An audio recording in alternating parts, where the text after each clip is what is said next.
Astaghfirullahaladzim alladzi la ilaha illa huwal hayyul qayyum wa atubu ilaih. Terima kasih ya Allah. Engkau telah membawa hamba sampai ke titik ini ya Allah. Assalamualaikum sahabat Rerintik yang senantiasa dirahmati Allah. Selamat menunaikan ibadah puasa di bulan suci Ramadan. Semoga setiap amal ibadah kita diterima olehnya dan membawa keberkahan bagi kehidupan kita. Hari ini, Rerintik akan menceritakan sebuah kisah yang sangat menggetarkan hati tentang Nisa, seorang gadis berusia 20 tahun yang berjuang membasuh takdirnya dengan air mata dan zikir. Setelah ayahnya meninggal dan ibunya masuk penjara karena dituduh mencuri singkong untuk makan, Nisa harus menghidupi 3 adiknya yang masih kecil dengan menjadi buruh cuci dan pembantu rumah tangga. Tapi siapa sangka, amalan istighfar yang ia dapat dari majelis taklim justru membuka pintu keajaiban yang tak terduga, hingga hidupnya berubah dan mampu membebaskan ibunya dari penjara. Namun sebelum kita masuk ke dalam ceritanya, kami mengajak sahabat Rerintik untuk menuliskan sholawat kepada Nabi Muhammad SAW di kolom komentar, agar kelak sholawat ini menjadi saksi yang menolong kita untuk mendapat syafaat di akhirat. Semoga yang sudah like dan subscribe ke channel Rerintik ini selalu diberikan kesehatan, dilancarkan rezekinya, dilunaskan semua hutangnya, dan dipermudah segala urusannya. Amin. Hujan turun deras sejak petang. Butiran air menghantam atap seng rumah reot itu seperti peluru-peluru kecil yang tak ada habisnya. Di dalam rumah kayu berlubang itu, Nisa duduk bersandar di dinding yang sudah lapuk. Tangannya erat memeluk 3 adiknya yang kurus dan menggigil. Baju mereka basah oleh bocoran air dari atap yang tak lagi utuh. Sebagian genteng sudah hilang, digantikan plastik robek yang terikat tali rafia. Si bungsu menangis pelan, perutnya kosong. Ia baru berumur 3 tahun, dan malam ini sudah 24 jam lebih ia belum menelan apapun selain seteguk air hujan yang ditadah di ember bekas cat. Nisa menutup matanya, menahan perih yang menghujam dada. Ya Allah, apa Engkau dengar rintihan kami malam ini? Rintihnya dalam hati. Angin malam menusuk seperti belati, dingin dan menyakitkan. Di luar, terdengar suara petir menggelegar. Nisa merapatkan tubuhnya pada adik-adiknya. Suaranya gemetar, tapi ia berusaha tegar. Tahan ya dek, besok Kak Nisa cari makan lagi, bisiknya pedih. Tapi besok harus kemana lagi? Rumah-rumah yang kemarin ia datangi tak lagi menerima cuciannya. Banyak yang takut menerima jasa dari anak narapidana. Itu sebutan yang terus melekat pada ibunya, Ibu Ratna, yang kini meringkuk di sel penjara hanya karena mencabut 3 batang singkong dari kebun orang. Padahal, singkong itu ia ambil semata-mata untuk mengganjal perut anak-anaknya yang kelaparan. Singkong itu telah membuat ibu mereka di penjara. Dan malam ini, di rumah yang hampir rubuh, 4 anak Ibu Ratna bertahan dalam gelap dan dingin.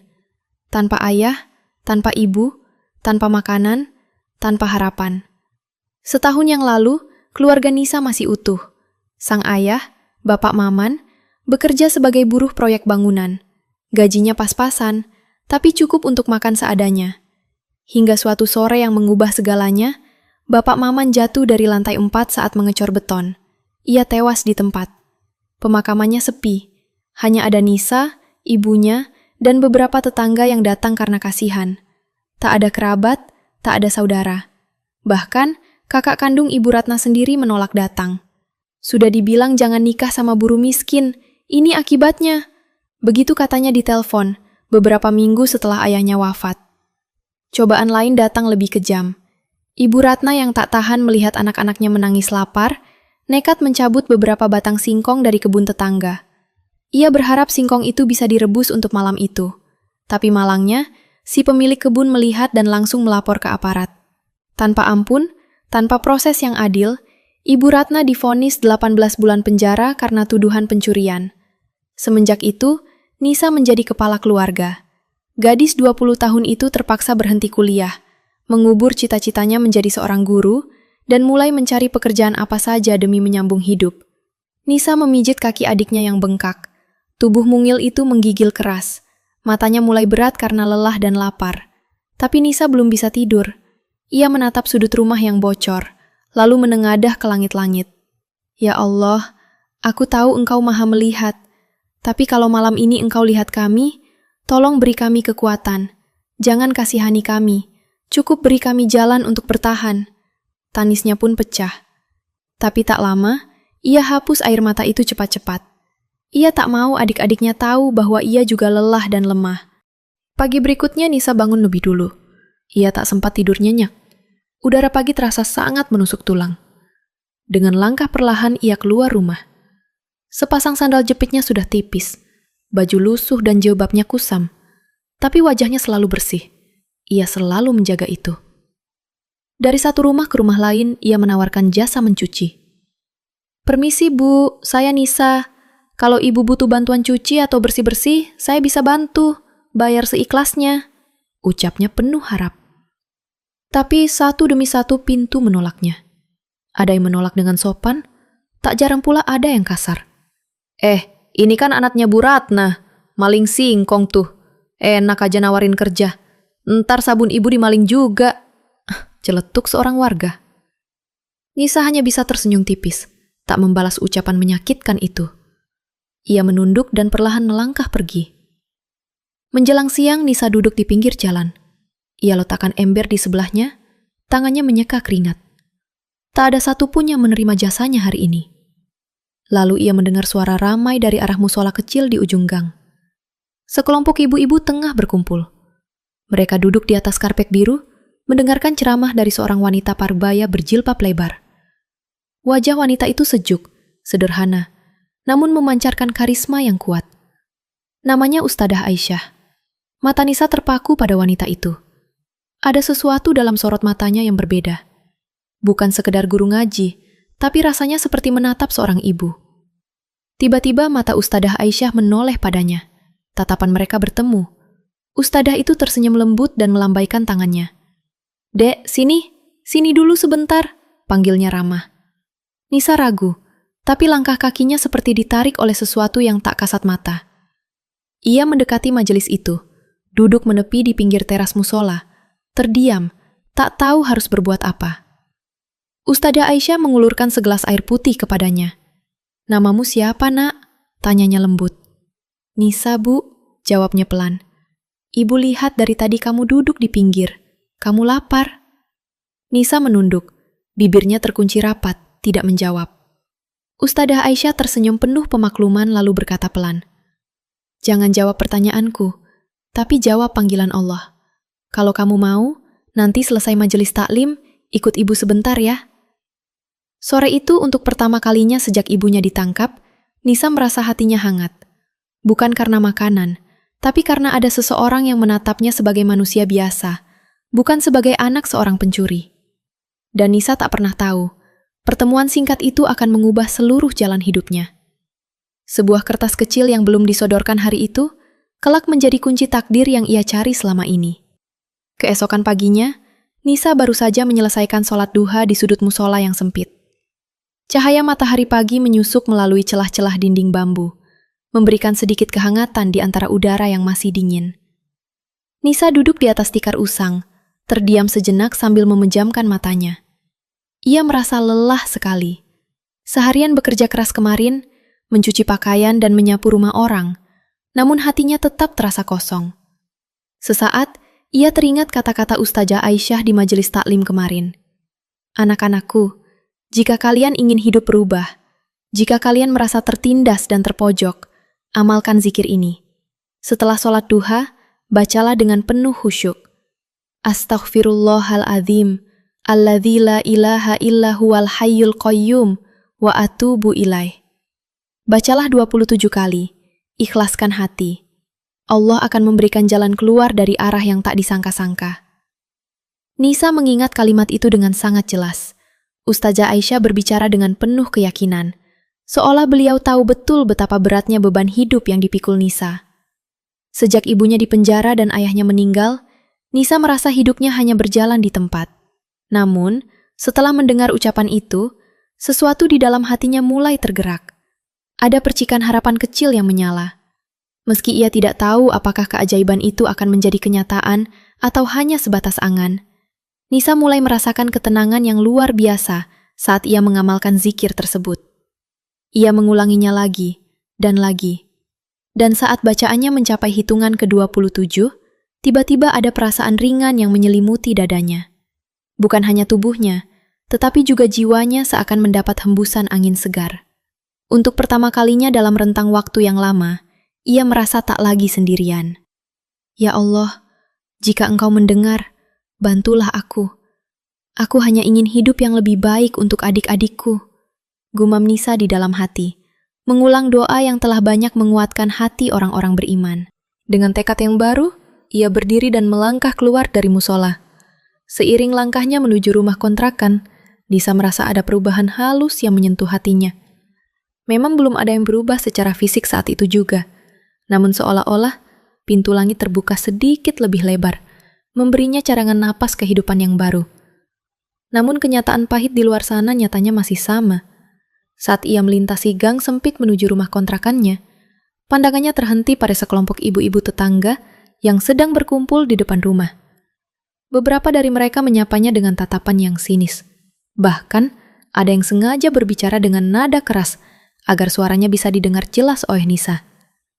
Udah, gak usah diharapkan anak itu. Ibunya di penjara, bapaknya udah mati. Dia itu udah gak bisa diubah lagi nasibnya. Nisa menundukkan kepalanya dalam-dalam, berusaha sekuat tenaga menahan air mata yang mendesak ingin tumpah. Namun di tengah rasa sesaknya, ia ingat kembali pesan lembut Ustadzah Aisyah. Jangan dengarkan kata orang, anakku. Mereka tidak tahu seberapa berat ujian yang sedang kamu perjuangkan. Dengan menarik napas panjang, Nisa kembali melangkah melewati kerumunan itu sambil berusaha menatap lurus ke depan, menjaga hatinya agar tetap tegar. Begitu sampai di rumah, Nisa langsung masuk ke dalam dan melihat ketiga adiknya sedang bermain di pojokan ruang tamu yang sempit dan remang-lemang. Mereka tampak ceria, seolah kepolosan mereka menjadi perisai dari kejamnya kenyataan hidup yang sedang mereka hadapi. Kak Nisa, Ilham lapar, rengek anak yang paling kecil begitu melihat kakaknya pulang. Nisa tersenyum getir. Meskipun hatinya terasa seakan diiris sembilu, ia melangkah tegar menuju dapur kecil yang hampir tidak ada isinya. Ia membuka lemari kayu kusam tempat menyimpan sisa bahan makanan. Sebagian besar yang ia miliki hanyalah segenggam beras dan beberapa potong ikan asin yang sudah mengering. Tenang ya Ilham, kakak akan siapkan makanan buat kalian, jawabnya dengan suara yang diusahakan selembut mungkin. Namun di balik senyumnya, batin Nisa bergejolak hebat. Upah dari bekerja serabutan membersihkan rumah orang-orang, nyatanya sudah tidak cukup lagi untuk menutupi semua kebutuhan sehari-hari. Ia harus mencari jalan keluar. Namun kemana lagi ia harus mencari uang tambahan? Ingin sekali ia menjerit dan mengadu kepada Allah. Namun terkadang ia merasa dirinya penuh lumuran dosa dan tak pantas. Tetapi berkat zikir yang terus ia amalkan, Nisa mulai merasakan embusan angin perubahan di hatinya. Malam harinya, setelah ketiga adiknya tertidur lelap, Nisa duduk bersimpu di pojok ruangan. Diterangi cahaya lampu pijar yang temaram, ia mengingat kembali amalan yang diajarkan oleh Ustazah Aisyah. Dengan hati yang hancur namun penuh kepasrahan, ia mulai mengulanginya. Astaghfirullahaladzim, alladzi la ilaha illa huwal hayyul qayyum, wa atubu ilaih. Nisa membacanya dengan pelan dan bergetar. Setiap kata yang terucap dari bibirnya terasa semakin mendalam, menyapu segala keraguan di dadanya. Ia menutup matanya, membayangkan sebuah kehidupan yang lebih layak untuk adik-adiknya. Sesuatu di sudut hatinya berbisik yakin bahwa keajaiban itu pasti akan datang. Benar saja, beberapa hari berlalu dan Nisa mulai merasakan keajaiban kecil menyapa hidupnya. Tiba-tiba, seorang tetangga yang dulu tak pernah peduli kepadanya datang mengetuk pintu. Ibu itu, yang selama ini hanya memandangnya sebelah mata sebagai anak seorang narapidana, membawa kabar yang mengejutkan. Nisa, kalau kamu mau, ada pekerjaan di rumah saya. Saya lihat kamu ini anak yang rajin dan pantang menyerah. Mungkin ini bisa sedikit membantu kehidupanmu, ucap tetangga itu. Nisa hampir tak percaya mendengarnya. Perasaan cemas yang selama ini membelenggunya perlahan menguap. Sejak hari itu, pintu rezeki perlahan mulai terbuka. Beberapa minggu kemudian, seorang pemilik toko bahkan menawarkan Nisa untuk mengelola kebersihan tokonya dengan upah yang jauh lebih layak. Hari-hari pun berlalu. Nisa menjalani rutinitas barunya dengan kesabaran yang luar biasa. Setiap pagi, ia bangun sebelum azan subuh berkumandang, membasuh wajahnya dengan air wudhu yang menggigit dinginnya sepertiga malam. Setelah menunaikan sholat subuh, ia menyiapkan sarapan seadanya. Roti kering sisa kemarin yang ia kumpulkan, disiram dengan sedikit air gula agar terasa manis. Hidangan sederhana itu menjadi sarapan istimewa bagi Ilham, Ica, dan Rino. Setelah mengantar ketiga adiknya ke sekolah dasar yang berjarak 3 gang dari rumah kontrakannya, Nisa bergegas ke rumah-rumah tempat ia bekerja sebagai asisten rumah tangga harian. Ia menyikat lantai, mencuci setumpuk tiring, membersihkan kerak kamar mandi, hingga mengepel halaman. Saat matahari mulai naik sepenggalah, Nisa akan meminta izin sebentar untuk menunaikan sholat duha di musola kampung terdekat. Di atas sajadah lusuh itulah, ia kembali merapalkan zikir yang kini telah menjadi napas harapannya. Ia membacanya lirih namun pasti, diulang-ulang seperti aliran anak sungai yang terus mengalir membelah bebatuan cadas. Nisa terus memaksa hatinya untuk percaya bahwa awan kelabu ini pasti akan segera digantikan oleh cahaya mentari. Hingga pada suatu pagi, setelah menyelesaikan sholat dan zikir duha, Nisa duduk termenung lebih lama di teras musola. Tiba-tiba, Ustazah Aisyah datang menghampirinya. Beliau mengenakan kerudung biru tua dan memeluk setumpuk kitab kecil di dadanya. Wajah sang ustazah terlihat tenang, namun tatapan matanya tajam menyelami raut wajah Nisa. "Nisa, anakku," ucap Ustazah Aisyah pelan. "Ibu perhatikan, wajahmu selalu tampak letih, tapi di balik kelelahan itu, ada seberkas cahaya yang terus menyala. Kamu sedang berjuang keras ya, nak?" Nisa tersenyum samar. Pertahanan batinnya runtuh. Air matanya jatuh menetes begitu saja membasahi pipinya. "Saya tidak tahu, Ustazah, apakah saya masih kuat atau tidak. Kadang saya merasa jalan yang saya tempuh ini hanya berujung pada jalan buntu." Ustazah Aisyah tersenyum teduh. Ia meraih dan menggenggam erat kedua tangan Nisa yang kasar karena deterjen. "Nak, Allah tidak pernah menyuruh kita untuk selalu kuat. Allah hanya menyuruh kita untuk senantiasa yakin kepadanya. Karena dari rasa yakin itulah, kelak akan lahir kekuatan yang tak terbatas. Teruskan zikir yang selalu kamu baca. Dan satu lagi pesan ibu. Mulai sekarang, setiap selesai berzikir, mintalah rezeki yang tak disangka-sangka. Jangan pernah takut bermimpi besar, karena Allah kita maha kaya." Hari itu, Nisa pulang dengan dada yang terasa begitu lapang. Kata-kata Ustazah Aisyah ibarat tetesan air embun di tengah dahaga gurun pasir. Malam harinya, dalam balutan kesunyian, ia bersujud lebih lama dari biasanya. "Ya Allah, jika Engkau memang melihat hamba, jika Engkau memang tidak pernah tidur, maka tolong, bukakan jalan dari arah yang tak terduga. Hamba lelah, tapi hamba yakin sepenuh hati kepadamu." Esok harinya, seperti biasa, Nisa pergi bekerja ke rumah Ibu Lucy di sebuah perumahan elit. Ia hanya membantu bersih-bersih setiap hari Selasa dan Kamis di sana. Namun, pagi itu suasana terasa berbeda. Ibu Lucy sedang sangat sibuk menyiapkan acara arisan besar, karena akan ada tamu penting yang datang. Ketika Nisa sedang telaten mengepel lantai ruang tamu, tiba-tiba, seorang wanita parubaya berdandan anggun melangkah masuk dengan terburu-buru. Lantai pualam itu masih basah dan licin. Kaki wanita itu terpeleset, tubuhnya nyaris menghantam lantai keras. Dengan gerakan refleks yang luar biasa, Nisa melempar kain pelnya dan melompat maju, menangkap lengan wanita itu tepat sebelum tubuhnya membentur lantai. "Ya ampun, terima kasih, Dek. Ibu hampir saja celaka," ucap wanita itu dengan napas tersengal. Wajahnya pucat karena terkejut. Nisa langsung menunduk dan meminta maaf berkali-kali. "Maafkan saya, Ibu. Saya baru saja mengepel bagian ini dan belum sempat menaruh tanda peringatan." "Tidak apa-apa, Nak. Justru kamu sangat tanggap. Namamu siapa?" tanya wanita itu.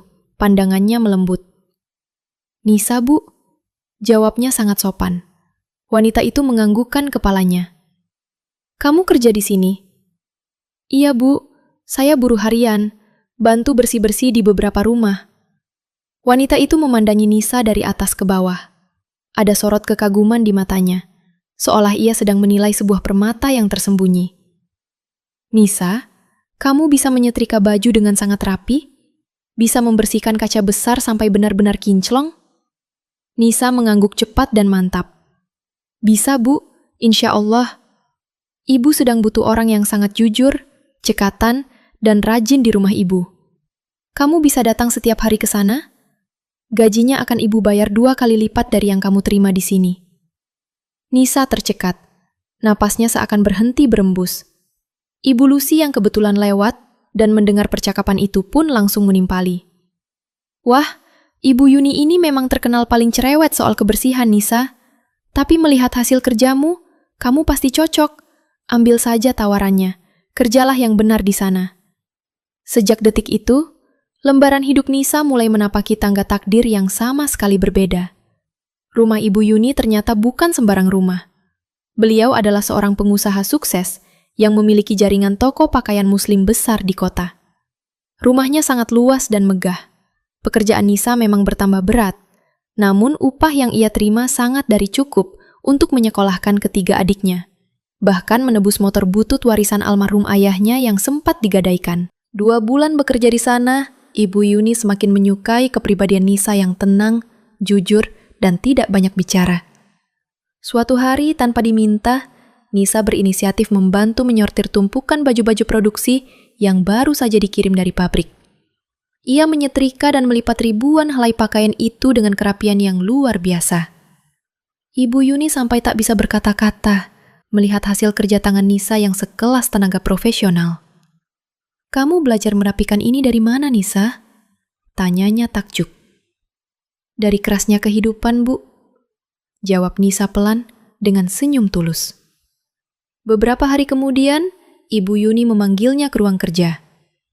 Nisa, Ibu berencana membuka cabang toko online baru. Tapi Ibu sangat butuh orang kepercayaan untuk mengurusnya. Seseorang yang jujur dan teliti. Kamu mau bantu Ibu memegang toko itu? Nanti semua sistemnya Ibu yang ajarkan. Nisa terpaku. Ia yang setahun lalu hanyalah seorang anak narapidana yang ditolak bekerja di mana-mana. Kini diserahi tanggung jawab sebesar itu oleh seorang pengusaha sukses. Ia tidak berani langsung mengiyakan. Ia meminta waktu 1 hari untuk berpikir. Malam itu di atas sajadahnya, ia menangis terseduh-seduh. Ya Allah, inikah jawaban dari doa-doa dan zikirku? Inikah jalan dari arah yang tak disangka-sangka itu? Esok harinya, Nisa mantap menerima tawaran itu. Hari-harinya berubah drastis. Ia tak lagi memegang sapu dan kain pel. Tangannya kini sibuk menginput data barang, melayani ribuan pesan pelanggan, dan mengelola stok gudang. Kepercayaan Ibu Yuni semakin besar kepadanya. Hingga suatu hari, Ibu Yuni menyarankan Nisa untuk berwirausaha sendiri. Nisa, Ibu izinkan kamu mengambil sisa stok pakaian di sini dengan harga modal. Buka saja toko kecil di depan rumah kontrakanmu untuk tambahan penghasilan. Berawal dari sana, pintu rezeki Nisa benar-benar terbuka lebar. Dari komisi penjualan online dan keuntungan toko kecilnya, Nisa perlahan memiliki tabungan. Ia bahkan berhasil menyewa sebuah kios yang lebih layak di pinggir jalan raya yang ia beri nama Berkah Bersaudara sebagai wujud cintanya pada adik-adiknya. Namun saat langit kehidupannya perlahan mulai cerah, badai dari masa lalu kembali datang menghantam batinnya. Suatu sore, sebuah mobil polisi berhenti di depan kiosnya. Seorang petugas turun dan menyerahkan sebuah amplop coklat berlogo kepolisian. Maaf, Mbak Nisa, ucap petugas itu dengan raut wajah simpati.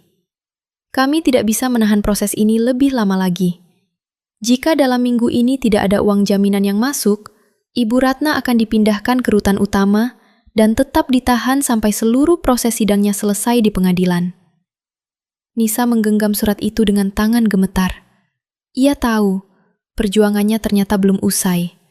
Takdir masih ingin mengujinya sedikit lagi. Hari itu, Nisa duduk terdiam sangat lama di dalam kiosnya. Matanya tak berkedip mengatap deretan angka di atas kertas tagihan tersebut, tapi dadanya sesak seperti ditindih bongkahan batu raksasa. Angka yang tertera di sana adalah 50 juta rupiah. Uang jaminan puluhan juta rupiah itu terasa seperti tembok baja yang menjulang membelah bumi dan langit. Ia memejamkan matanya erat-erat. Tangannya merogoh laci dan menggenggam buku tabungan kecilnya. Di dalam buku itu, tercatat seluruh keringatnya. Hasil dari berbulan-bulan bekerja tanpa kenal lelah, menghemat uang makan, memotong waktu tidur, dan menahan segala keinginan duniawi. Total saldonya baru mencapai 8.200.000 rupiah. Masih sangat jauh. Terlampau jauh dari kata cukup untuk membebaskan ibunda tercinta. Tapi Nisa bukan lagi gadis rapuh seperti setahun yang lalu. Ia tidak mengizinkan dirinya menangis terlalu lama. Ia bangkit, mengambil air wudhu yang menyegarkan wajah dan hatinya, lalu menggelar sajadah di sudut kios yang sepi. Ia menghadap kiblat, merendahkan tubuhnya, dan bersujud sangat lama. Ya Allah, Tuhanku yang maha menggenggam langit dan bumi. Ibuku bukan seorang penjahat. Ia dipenjara karena tak sanggup melihat kami mati kelaparan. Hamba mohon, bukakanlah satu pintu keajaiban-Mu lagi untuknya. Setelah salat, ia duduk dengan tenang. Tasbih di tangannya berputar, merapalkan zikir istighfar yang tak pernah ia tinggalkan. Astaghfirullahaladzim, alladzi la ilaha illa huwal hayyul qayyum, wa atubu ilaih. Sebanyak 300 kali, tanpa jeda, tanpa keraguan. Saat ia bangkit melipat sajadahnya, pikirannya kembali jernih. Pantang baginya untuk kembali meratapi nasib. Matanya menatap lurus ke depan. Esok harinya, Nisa memberanikan diri untuk berbicara empat mata dengan Ibu Yuni. Dengan bibir yang bergetar dan air mata yang ditahan, ia menceritakan seluruh beban hidupnya. Tentang almarhum ayahnya yang tewas kecelakaan kerja. Tentang ibunya yang dituduh mencuri singkong, hanya karena tak tega melihat anak-anaknya kelaparan. Dan tentang tanggung jawab berat menghidupi ketiga adiknya yang masih kecil. Ibu Yuni mendengarkan dalam diam. Wajahnya tenang, tidak menunjukkan raut simpati yang berlebihan, tidak pula penolakan. Tapi setelah Nisa selesai melumpahkan isi hatinya, wanita pengusaha itu perlahan mengambil dompet dari dalam tas kerjanya dan mengeluarkan selembar cek. Ini pinjaman, kata Ibu Yuni singkat namun tegas. Bukan karena belas kasihan, tapi karena ibu percaya bahwa kamu adalah anak yang amanah dan pasti akan membayarnya suatu hari nanti. Nisa menatap selembar cek di tangannya. Matanya seketika berkaca-kaca. Pertahanannya runtuh.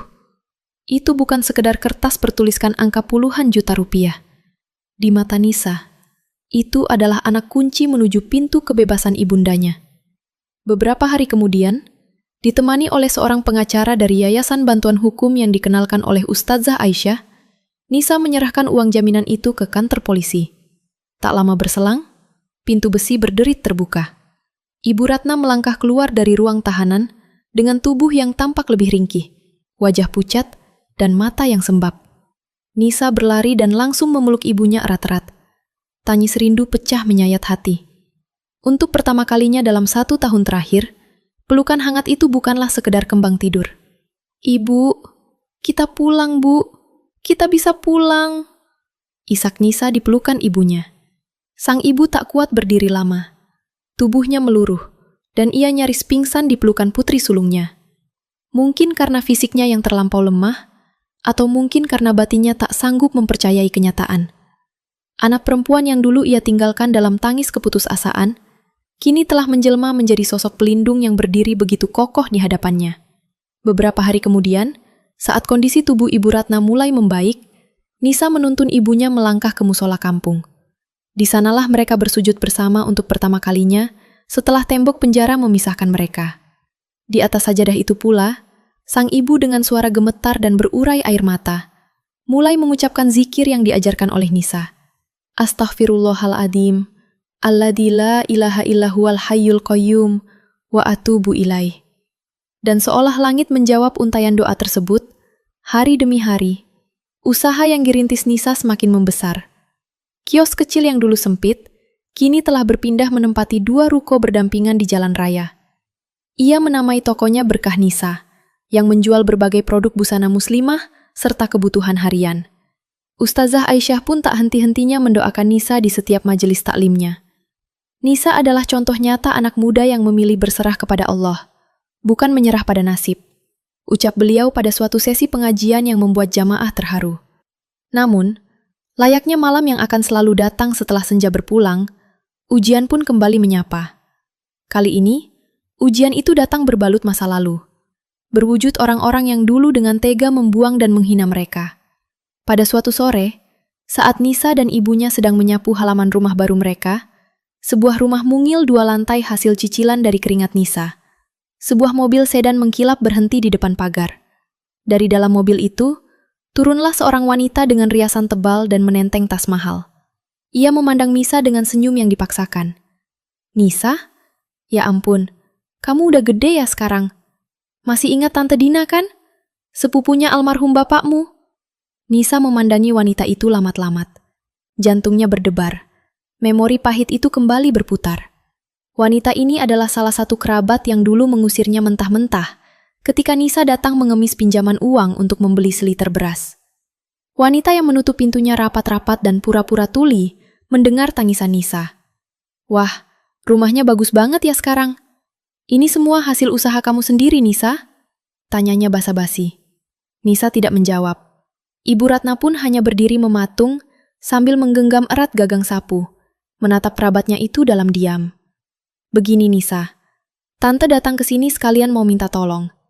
Anak Tante, si Reza, lagi butuh biaya besar buat masuk kuliah. Kalau bisa sih, Tante mau minta pinjaman ringan aja dulu ke kamu. Boleh ya?" Ucapnya tanpa rasa bersalah. Nisa menarik napas dalam-dalam, menata hatinya agar tetap tenang. Lalu tersenyum kecil. "Maaf Tante, saya sedang fokus membangun kebahagiaan untuk ibu dan adik-adik saya dulu. Mungkin lain kali." Tolak Nisa dengan sangat sopan namun tegas. Mendengar jawaban itu, wajah Tante Dina langsung memerah salah tingkah. Tanpa banyak bicara lagi, ia berpamitan dengan cepat dan buru-buru kembali ke dalam mobilnya.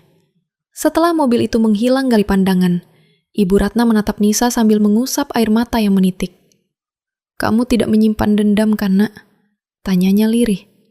Nisa tersenyum lembut sambil merangkul pundak ibunya. "Tidak, Bu.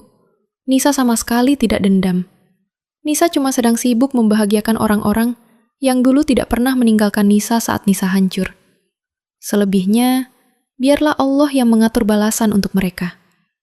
Malam harinya, di keheningan sepertiga malam, Nisa menunaikan sholat tahajud yang kini menjadi rutinitas barunya untuk mensyukuri rezeki yang melimpah ruah. Ia tak pernah sekalipun meninggalkan amalan istighfar itu. Tidak sehari pun, tidak sedetik pun ia lupa bahwa semua kemewahan ini bukanlah karena ia hebat atau kuat, melainkan karena ia yakin. Ia sadar, tangan tak terlihat yang membalikkan nasibnya itu bernama takdir, dan takdir senantiasa tunduk pada doa yang dipanjatkan dengan tetesan air mata. Hari-hari berlalu seperti embusan angin yang membawa harum bunga dari doa-doa yang dikabulkan. Rumah mungil 2 lantai milik Nisa kini menjadi istana kecil yang selalu dipenuhi tawa dan rasa syukur. Di dapurnya, selalu tercium aroma masakan Ibu Ratna yang hangat menyambut pagi. Di ruang tamunya, suara riang ketiga adiknya bersahutan merdu dengan lantunan hafalan ayat suci Al-Quran. Namun, hal yang paling mencolok dari rumah itu adalah kedamaiannya. Kekayaan tak membuat Nisa menjadi nyonya besar yang malas. Ia tak pernah berhenti bekerja keras. Setiap pagi, ia bangun sebelum subuh, menunaikan sholat tahajud, lalu merapalkan istighfar 300 kali seperti biasa. Astaghfirullahalazim, allazi la ilaha illahuwal hayyul qayyum, wa atubu ilaih. Ia mengulanginya hingga dadanya terasa begitu lapang, dan pikirannya seolah disiram cahaya terang benderang. Ia juga tetap rutin datang ke musola dan majelis taklim. Kini, ia datang bukan lagi sebagai gadis miskin yang mengharap bantuan makanan, melainkan sebagai hamba Allah yang haus akan ilmu dan keberkahan. Ustazah Aisyah sering menyapanya dengan tatapan hangat nan bangga. "Nisa, engkau kini bukan hanya pencuci takdir dirimu sendiri, tapi engkau telah menjadi cermin bagi para wanita yang nyaris patah. Engkau membuktikan bahwa takdir seburuk apapun bisa dilipat dan dijahit ulang, asalkan menggunakan benang keyakinan dan jarum zikir." Perubahan hidup Nisa memang tak terjadi dalam semalam, tapi keajaiban itu datang ibarat gelombang lautan yang terus membesar. Suatu hari, seorang pelanggan kaya raya bernama Ibu Sari memesan seragam majelis taklim dalam jumlah yang sangat besar. Ia begitu terkesan dengan kejujuran dan pelayanan Nisa. Ibu Sari kemudian menawari Nisa kerjasama untuk membuat lini produk busana muslimah dengan merek Mandiri. Tanpa membuang kesempatan, Nisa menerimanya. Berbekal ilmu dari Ibu Yuni, dalam waktu 3 bulan, nama Nisa Saliha meroket menjadi salah satu produk busana paling laris di pasar digital. Uang pun mengalir deras. Omset tokonya yang awalnya hanya ratusan ribu, perlahan menyentuh angka puluhan juta, hingga akhirnya melesat menjadi ratusan juta rupiah per bulan. Dalam waktu 6 bulan saja, Nisa sudah mampu melunasi sisa cicilan rumahnya, membeli sebuah mobil keluarga sederhana untuk mengantar jemput ibu dan adik-adiknya sekolah, serta membuka 3 cabang toko baru di kota tetangga. Hebatnya, semua kemewahan itu tak sedikit pun mengubah perangai Nisa. Ia tetap gadis sederhana yang mencuci piringnya sendiri, menjemur baju adik-adiknya di halaman, dengan sabar menyuapi ibunya ketika sedang sakit flu, dan tak pernah lupa menyisihkan rezekinya dalam diam. Malam-malam, ia sering berkeliling meletakkan amplop-amplop berisi uang dan paket sembako tanpa nama di depan pintu rumah orang-orang miskin di kampungnya. Namun, Allah memang zat yang maha membolak-balikan hati manusia. Ketika kabar kesuksesan Nisa tersebar luas ke segala penjuru, satu persatu orang yang dulu membuang dan mencacinya mulai datang merapat bak semut mengurung gula. Tante Dina kembali datang, kali ini membawa serta suaminya. Mereka duduk di ruang tamu Nisa dengan wajah so akrab, membawa buah tangan mahal, dan terus membicarakan cerita-cerita manis tentang masa kecil Nisa. Kami rindu sekali sama kamu, Nisa.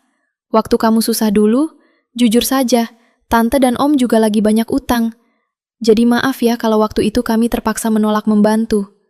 Dalih mereka sambil tertawa kecil menutupi rasa malu. Ada juga Pak Udin, tetangga sebelah, yang dulu pernah berteriak sinis. Jangan kasih makan anak narapidana, nanti kampung kita ketularan sial.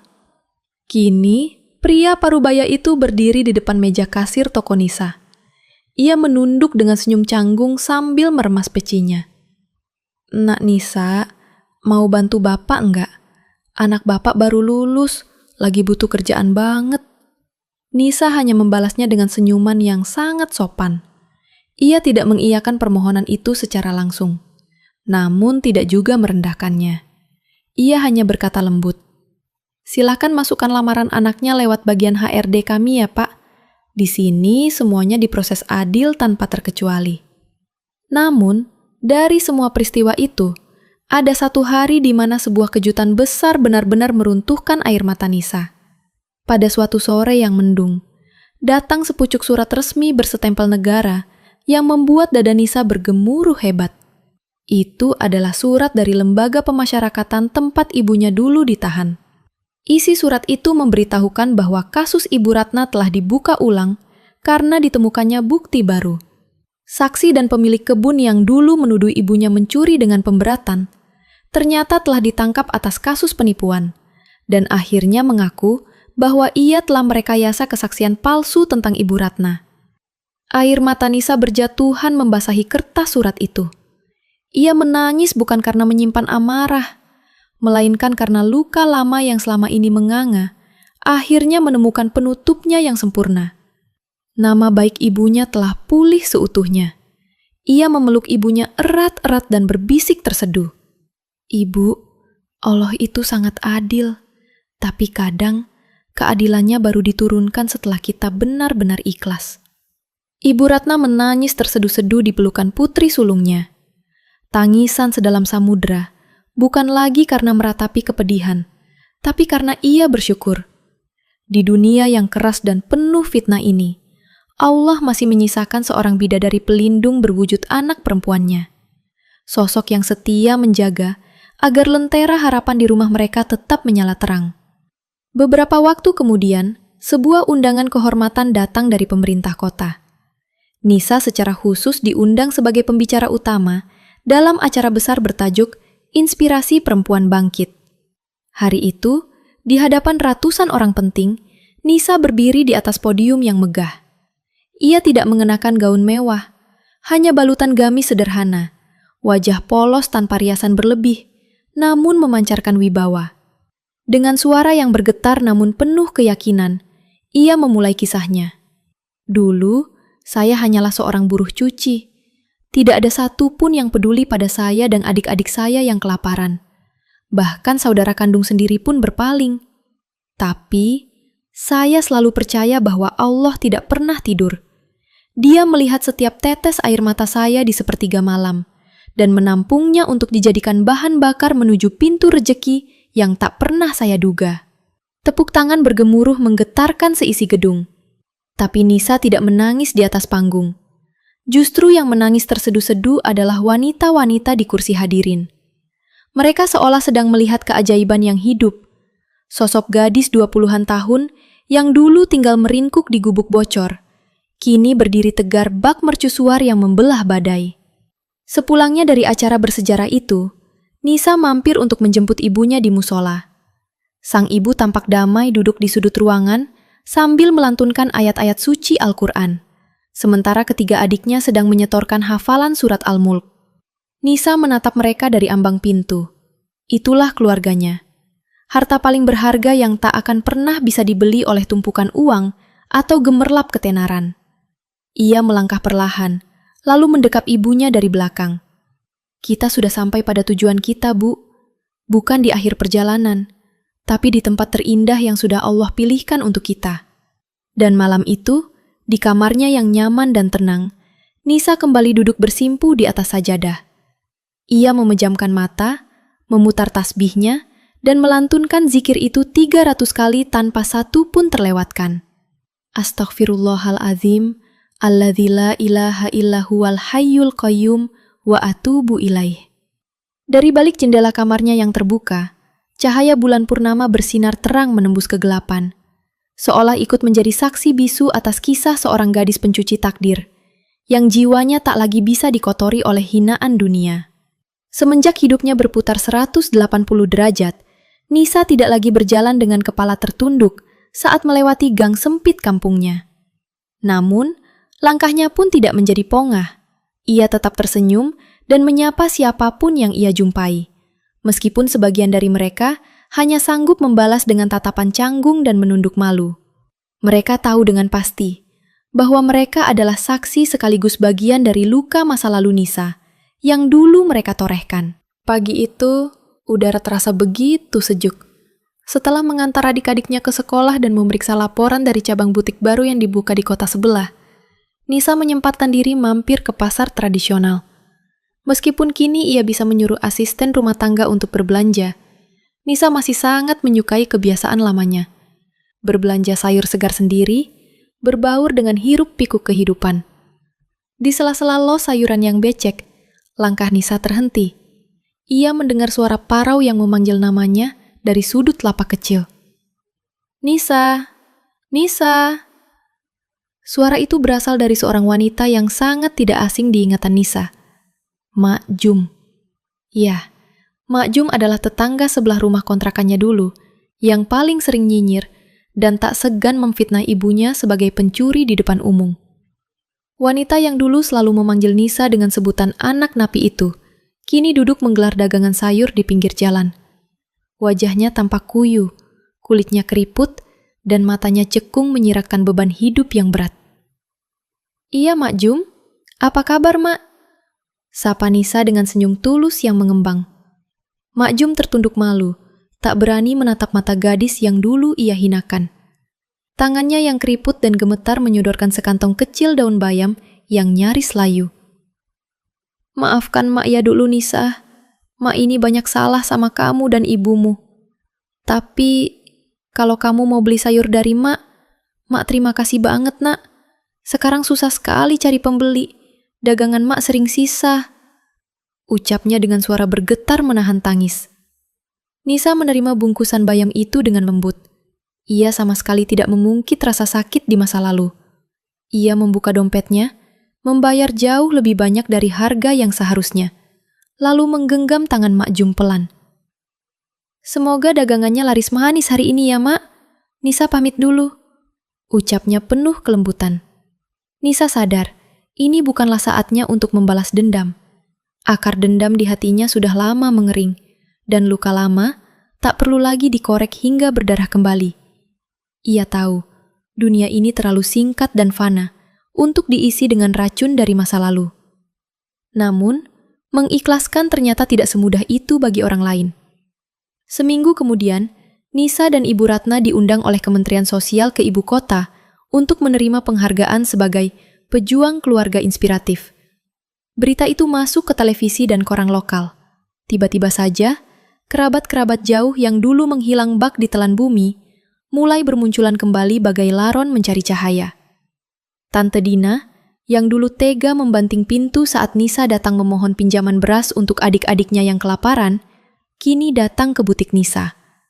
Wanita itu membawa album foto keluarga tua dan bercerita panjang lebar bahwa mereka adalah satu darah yang tak seharusnya menjauh. "Nisa, kita ini kan keluarga. Kamu tahu kan betapa dulu tante juga lagi repot-repotnya urus ini itu? Sekarang kita bisa mulai lembaran baru ya.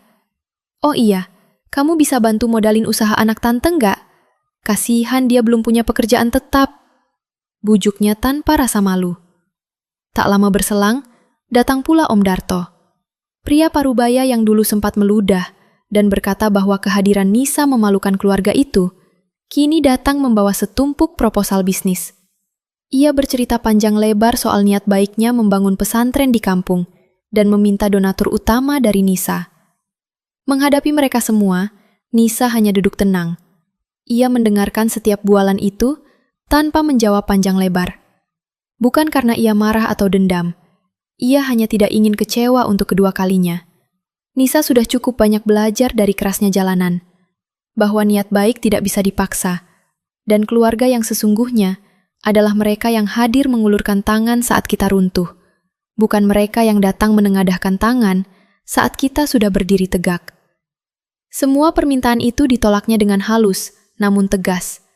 Namun, tidak semua permohonan ia abaikan. Suatu sore, datang seorang anak kecil berpakaian lusuh ke tokonya. Ia adalah anak dari sepupu jauhnya, yang bahkan belum pernah Nisa temui sebelumnya.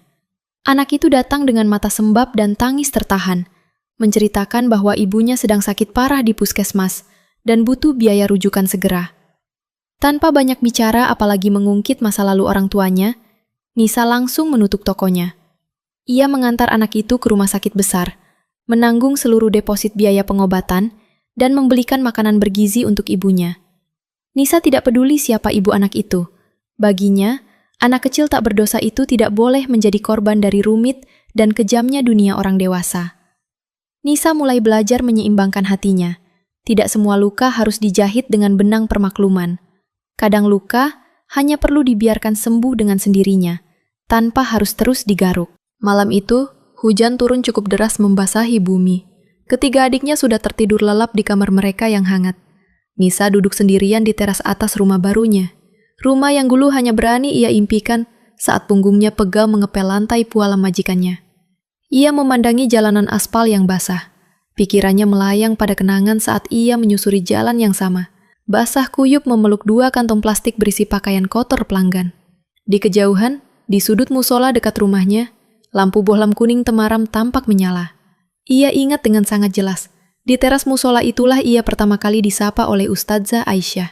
Di sanalah ia diberikan amalan berharga yang tak hanya membuka keran rezekinya, tapi juga membuka pintu-pintu kesabaran di hatinya. Nisa menunduk. Jari-jarinya mulai memutar bulir tasbih, dan bibirnya bergerak melantunkan istighfar dengan khusyuk. Astaghfirullahalazim, alladzi la ilaha illa huwal hayyul qayyum, wa atubu ilaih. Ia membacanya 300 kali seperti biasa. Tapi malam ini, setiap lafaz yang terucap terasa membawa kenangan yang berbeda. Bukan lagi rintihan rasa sakit dan keputusasaan, melainkan derai air mata rasa syukur yang tak terhingga. Keesokan harinya, Nisa memanggil tukang bangunan dan memutuskan untuk membangun sebuah rumah tahfidz kecil di lahan kosong samping rumahnya. Sebuah tempat bernaung di mana anak-anak yatim dan anak-anak miskin bisa belajar, mengaji, dan mendapatkan pendidikan tanpa harus merasakan pedihnya kelaparan seperti yang pernah ia alami. Ia menyematkan nama Darussyalihah di depan pintunya, sebuah rumah bagi jiwa-jiwa yang pernah patah berkeping-keping, namun memilih untuk kembali tegap, bukan demi membuktikan diri atau ajang balas dendam, tapi demi menjadi jalan bagi cahaya Allah. Hari-hari Nisa kini berjalan dengan ritme yang begitu indah. Pagi untuk mengurus keluarga, siang untuk memantau bisnisnya, sore untuk mengabdi di musola, dan sepertiga malam untuk zikir panjangnya. Ia tak lagi haus akan validasi dari manusia, sekalipun semua orang yang dulu menyakitinya datang berlutut sambil menangis meminta maaf. Ia tidak butuh itu lagi. Karena di relung hatinya yang paling dalam, Nisa sudah memaafkan mereka semua dalam diam. Namun, Allah tidak pernah membiarkan hambanya yang bersabar tanpa memberikan kejutan balasan yang paling manis. Kehidupan Nisa ternyata belumlah mencapai puncaknya. Ada satu kejutan luar biasa yang menantinya. Ketika rezeki bukan lagi sekadar bicara tentang tumpukan uang atau perluasan harta, melainkan tentang sebuah pintu yang akan membawa nama Nisa ke tempat yang tak pernah berani ia bayangkan sebelumnya. Pintu yang akan membuka jalan menuju negeri impian, kiblat dari segala doa-doanya sejak ia masih kecil. Pintu itu bernama Baitullah. Pagi itu, langit begitu cerah. Bias cahaya keemasan menari-nari menembus sela-sela dedaunan pohon mangga tua di halaman rumah Nisa. Udara masih terasa dingin menyegarkan. Aroma kopi yang mengepul dari arah dapur menyatu dengan harum mentega dari roti panggang yang sedang disiapkan Siti, asisten rumah tangga yang baru bulan lalu ia pekerjakan untuk membantu Ibu Ratna. Nisa duduk santai di meja makan bersama ketiga adiknya yang kini sudah tumbuh besar dan sehat. Mereka tertawa lepas, bercerita tentang serunya sekolah, teman-teman baru, hingga angan-angan masa depan. "Kak Nisa, kalau sudah besar nanti Ilham mau jadi dokter," seru Ilham, si bungsu yang dulu nyaris mati kelaparan, sambil menggigit potongan roti selai stroberinya. Nisa tersenyum lebar dan mengusap sayang rambut adiknya. "Masya Allah, kakak doakan terus dari sini. Ilham pasti bisa jadi dokter yang hebat." Di tengah kehangatan pagi itu, ponsel Nisa bergetar. Sebuah notifikasi surel masuk, membawa pesan yang akan mengubah segalanya. Pengirimnya tertulis, Kementerian Agama Republik Indonesia, dengan subjek, Undangan Istimewa. Jantung Nisa berdegup kencang. Ia menggeser layar dan membaca email itu perlahan, matanya membelalak tak percaya. "Dengan ini kami mengundang saudari Nisa Nuraini sebagai salah satu delegasi penerima program khusus Haji Mabrur 2026, mewakili kategori pejuang keluarga dan inspirator umat. Program ini adalah bentuk penghargaan negara kepada insan-insan luar biasa yang menjadi inspirasi kebaikan nasional. Tiket penerbangan, akomodasi, serta seluruh keperluan ibadah haji akan ditanggung sepenuhnya oleh pemerintah. Harap segera mengisi formulir kesediaan dan konfirmasi keberangkatan." Tangan Nisa bergetar hebat hingga ponselnya nyaris terjatuh. Matanya seketika memanas dan mengabur oleh genangan air mata. "Ya Allah," gumamnya dengan suara serak yang tertahan di tenggorokan. "Benarkah ini? Undangan ke Baitullahmu?" Ia menundukkan kepala, menutup wajahnya dengan kedua telapak tangan.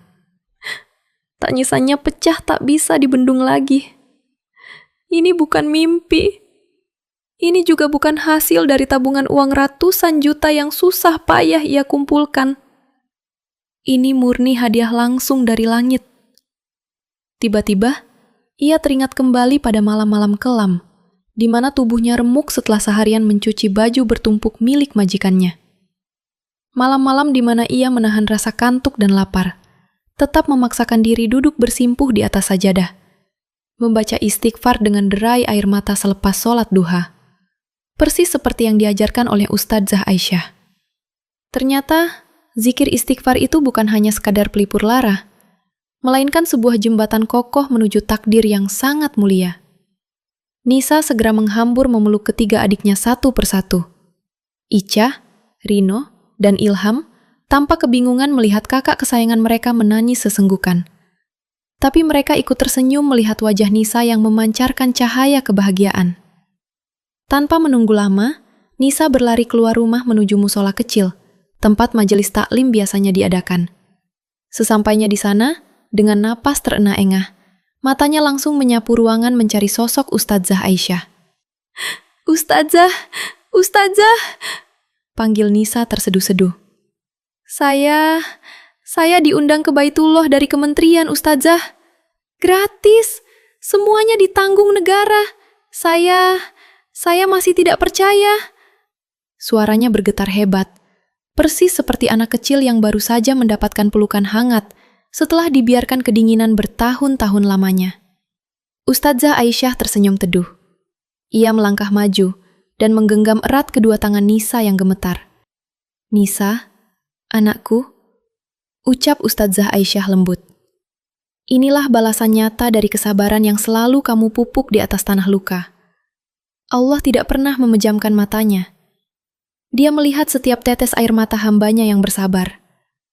Selama ini, engkau tidak hanya mencuci pakaian kotor majikanmu, nak, tapi engkau sedang mencuci takdirmu dengan istighfar yang tak pernah henti. Nisa langsung menubruk dan menangis sejadi-jadinya di pelukan guru spiritualnya itu. Air matanya mengalir membasahi bahu sang ustadzah. Tapi kali ini, tangisan itu sama sekali tidak menyisakan rasa pedih, melainkan rasa syukur dan bahagia yang nyaris tak bisa dilukiskan dengan kata-kata apapun. Hari-hari berikutnya berlalu dengan penuh kesibukan yang membahagiakan. Nisa mundar-mandir mengurus persiapan, mulai dari pemeriksaan kesehatan, manasik haji, hingga pembuatan paspor. Di sela-sela itu, ia menyempatkan diri mampir ke toko kain terbaik di kota, membelikan 1 set kain ihram putih yang sangat halus untuk ibunya. "Bu," ujar Nisa lembut sambil menyerahkan kain putih itu ke pangkuan ibunya yang sedang duduk santai di teras menatap langit senja. "Nanti, setelah Nisa pulang dari haji, kita kumpulkan tabungan lagi untuk daftar bareng ya, Bu, biar ibu juga bisa bersujud di sana." Ibu Ratna tertegun menatap kain putih di tangannya, lalu memeluk Nisa sangat erat. "Dulu, ibu kira hidup kita akan berakhir tragis di dalam penderitaan dan hinaan orang, nak. Tapi kamu memeluk kami semua dengan kesabaran dan keyakinanmu yang tak terbatas kepada Allah. Ibu sangat bangga padamu, Nisa." Namun seperti biasa, di tengah euforia kebahagiaan itu, tidak semua orang mau ikut bersorak senang. Masih saja ada tetangga dan orang-orang yang dulu mencaci maki, kini berbisik-bisik membicarakan Nisa dengan nada sinis dari belakang. "Ih, baru juga kaya dikit udah langsung haji. Pamer kali ya? Lagian dapat undangan pemerintah gara-gara apa coba? Jangan-jangan ada kedekatan khusus sama pejabat." Bisik mereka penuh kedengkian. Nisa tahu omongan itu beredar luas. Ia tidak tuli, tapi kali ini ia benar-benar tidak peduli. Ia pernah hidup terperosok di dasar jurang fitnah dan hinaan terdalam. Ia tahu betul bagaimana rasa perihnya dijatuhkan dan diinjak-injak oleh orang-orang yang bahkan tidak mengenal dirinya. Tapi sekarang, ia tak lagi punya waktu untuk sibuk membuktikan apa-apa kepada manusia. Nisa hanya ingin berangkat dan menjalani ibadah agung itu dengan hati yang suci dan sebersih-bersihnya. 2 hari sebelum jadwal keberangkatan ke Tanah Suci, Nisa kembali menemui Ustadzah Aisyah di musola untuk berpamitan. "Nisa, ibu titip pesan ya," ucap Ustadzah Aisyah merapikan jilbab Nisa. "Di hadapan Ka'bah nanti, jangan hanya sibuk berdoa untuk diri sendiri dan keluargamu. Sempatkanlah berdoa untuk orang-orang yang pernah melukaimu. Karena terkadang, keikhlasan kita dalam mendoakan kebaikan bagi musuh adalah kunci utama dibukanya pintu keberkahan yang jauh lebih besar dari arah langit." Nisa mengangguk, takzim meresapi nasihat itu. Malam harinya, di keheningan sepertiga malam terakhirnya di rumah, ia kembali duduk merapalkan istighfar 300 kali setelah menunaikan sholat duha yang dikodok malam itu. Ia lalu mengambil secari kertas kosong dan menuliskan bait-bait doanya. Ada 1 lembar kertas khusus yang ia tulis sambil berlinang air mata. "Ya Allah, ampunilah dosa-dosa orang yang pernah menginjakku saat aku jatuh tak berdaya. Lapangkanlah dada mereka dari rasa benci. Karuniakanlah mereka rezeki yang berkah, dan jauhkanlah mereka dari sifat dengki serta kemiskinan hati. Jadikanlah mereka saksi di padang mahsyar nanti, bahwa hamba tidak membalas kejahatan mereka dengan amarah, melainkan dengan kasih sayang yang hanya Engkau ajarkan kepada kami." Hari keberangkatan pun akhirnya tiba. Di terminal bandara, Nisa berdiri tegar mengenakan pakaian serba putih yang sangat sederhana, tanpa satupun perhiasan emas yang menempel di tubuhnya. Ia tidak membawa koper berisi kesombongan. Ia hanya membawa sekeping hati yang telah lama ditempa oleh cambuk luka, dan kini mekar disiram air mata harapan. Bandara Internasional Soekarno-Hatta hari itu terasa bagai gerbang surga bagi Nisa. Saat langkah kakinya menginjak kabin pesawat, bibirnya tak henti mengucap istighfar perlahan. "Astaghfirullahaladzim, alladzi la ilaha illa huwal hayyul qayyum, wa atubu ilaih." Ketika pesawat mulai mengudara, air matanya kembali jatuh. Ia menatap langit biru dari balik jendela kaca. Langit itu adalah langit yang sama dengan yang dulu ia tatap dari celah atap gubuk reotnya, sambil memeluk adik-adiknya yang menangis kelaparan. Tapi kini, langit itu membawanya terbang menuju rumah Allah, menuju janji yang lama ia tunggu, membuktikan bahwa istighfar mampu membasuh takdir siapapun, termasuk seorang gadis miskin yang dulu dihina sebagai anak pencuri. Hari itu, Padang Arafah tampak bagai lautan manusia. Pakaian ihram putih menyelimuti bumi tandus yang kini dipenuhi rintihan doa. Nisa berdiri di bawah tenda, membiarkan angin panas gurun meniup helaian kerudungnya. Hatinya terasa begitu sejuk. Ia terus merapalkan zikir istighfar sejak dari Musdalifah. Menjelang maghrib, Nisa berjalan perlahan ke arah bukit kecil. Ia duduk di atas batu, menengadahkan kedua tangannya yang bergetar. Ya Allah, hamba hanya seorang gadis yatim yang tak punya siapa-siapa. Tapi Engkau telah mencukupkan segalanya. Engkau beri kami makan saat kelaparan. Engkau selamatkan ibuku. Dan kini Engkau undang aku ke sini. Jika Engkau berkenan, tunjukkanlah padaku hikmah dari semua ini, agar aku tidak pernah lupa diri dan menjadi sombong. Isaknya parau. Malam harinya, Nisa tertidur karena kelelahan. Dalam lelapnya, ia mendapat mimpi yang akan ia kenang seumur hidup. Ia bermimpi berjalan di sebuah lembah gelap dan tandus. Tiba-tiba, muncul sosok wanita tua renta yang berjalan pincang membawa singkong busuk. Wajah wanita itu dibalut keringat, debu, dan keputusasaan. Saat Nisa mendekat, ia sadar itu bukanlah ibunya. Itu adalah wajahnya sendiri di masa tua. "Kenapa aku begini?" tanya Nisa dalam mimpinya. Lalu, turunlah seberkas cahaya terang benderang. Terdengar suara yang menggetarkan jiwa. Itulah takdirmu jika dulu kau memilih untuk tidak bersabar. Jika kau membalas hinaan dengan kebencian dan dendam. Namun, kau memilih mencuci takdirmu dengan istighfar. Kau tetap sudi memberi, meski tanganmu penuh luka. Nisa terbangun dengan napas memburu dan tubuh gemetar. Ia menangis sejadi-jadinya, menyadari betapa Allah telah menyelamatkannya dari jurang kehancuran hati. Esoknya, saat melaksanakan tawaf dan sa'i di Mekah, Nisa menempelkan pipinya di dinding multazam. Ya Allah, jangan biarkan aku kembali menjadi Nisa yang dulu. Jangan cabut cahaya teguran ini dari hatiku. Doanya tak putus-putus. Tak lama setelah kepulangannya dari Tanah Suci, pintu rezeki Nisa terbuka semakin dahsyat. Usaha butiknya menggurita, dan jasa bersih-bersih yang dulu ia rintis sendirian, kini telah menjadi perusahaan jasa kebersihan dan laundry profesional yang mempekerjakan ratusan orang. Bahkan, seorang produser televisi nasional sempat menghubunginya untuk mengangkat kisahnya ke layar kaca. Nisa mengiyakan dengan senyum getir, tak menyangka hidupnya yang dulu hancur lebur, kini menjadi peneduh bagi banyak orang. Di saat yang sama, kerabat yang dulu mencampakannya terus berdatangan. Paman dan bibi yang dulu menghina ibunya, kini datang dengan air mata penyesalan dan setumpuk proposal permintaan bantuan. Nisa hanya tersenyum teduh. Saya sudah memaafkan kalian sejak lama. Tapi maaf, saya memilih fokus membahagiakan ibu dan adik-adik saya. Karena merekalah yang tetap bertahan saat semua orang membuang kami. Jawabnya tegas namun tanpa amarah. Sore itu, Nisa berdiri di depan gerbang sebuah bangunan modern berwarna putih gading. Di atasnya tertulis, Sekolah Gratis dan Panti Darus Salihah. Bangunan megah ini didirikan dari kantongnya sendiri, khusus untuk anak-anak yatim dan duafa. Di sebelahnya, Ibu Ratna menggenggam tangan Nisa erat-erat. Ibu sangat bangga, nak. Ini bukan sekedar sekolah. Ini adalah bekas lukamu yang berhasil kau ubah menjadi taman harapan. Ucap ibunya berkaca-kaca. Sekolah itu bukan sekedar tempat belajar. Di sanalah Nisa juga mempekerjakan para ibu tunggal di kampungnya. Ada yang memasak di dapur umum, ada yang menjahit seragam, dan ada yang mengurus administrasi. Nisa tidak hanya mengangkat derajat dirinya, tapi juga menebarkan tali keselamatan bagi mereka yang senasib. Malam harinya, Nisa duduk di atas sajadah di dalam musola sekolah. Adik-adiknya yang kini tumbuh cerdas dan beriman, tertidur lelap di asrama samping. Nisa membuka mushaf Al-Quran, dan pandangannya jatuh pada surat At-Talaq ayat 2-3. Barang siapa bertakwa kepada Allah, niscaya Dia akan membukakan jalan keluar baginya, dan memberinya rezeki dari arah yang tidak disangka-sangka. Air mata Nisa kembali mengalir pelan. Ia mencium mushaf itu dengan penuh cinta.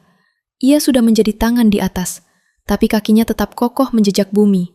Ia tak pernah lupa bahwa semua kemuliaan ini bukan karena kekuatannya, melainkan karena istighfar yang mencuci takdir dan membedah pintu-pintu langit. Sahabat Rerintik, kadang hidup sengaja menempatkan kita di titik yang paling bawah, agar kita sadar seberapa kuat kita harus berpegang hanya kepada Allah. Kadang, kita dibiarkan dicampakkan oleh manusia, agar kita belajar untuk berhenti berharap pada makhluk dan hanya bergantung pada Sang Pencipta.